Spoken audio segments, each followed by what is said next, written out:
চুপ করে থাক, তর্ক করার বদ অভ্যাসটি ভালো না, একেবারেই হয় না তে বুদ্ধিশক্তির চালনা। দেখ তো দেখি আজও আমার মনের তেজটি নেভেনি।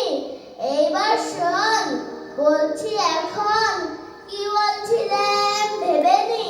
বলছিলাম কি, আমি একটা বই লিখেছি কবিতার, উঁচু রকম বুদ্ধি লেখা, আগা গোড়ায় সবিতা। তাইতে আছে 10 মুখে চাই, হজম করে 10 দল, শ্মশানঘাটে সাতপানি খাই, শশব ব্যস্ত শশধর।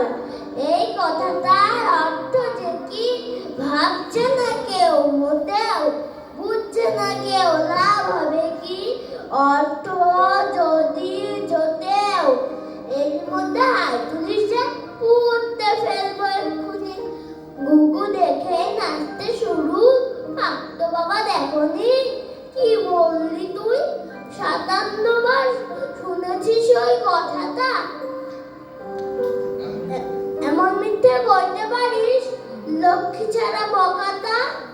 আমার সঙ্গে পাল্লা দিয়ে 7 দিন এই গোবের বার, হিসেব দেব বলেছি এই 14 বার কি 13 বার। 97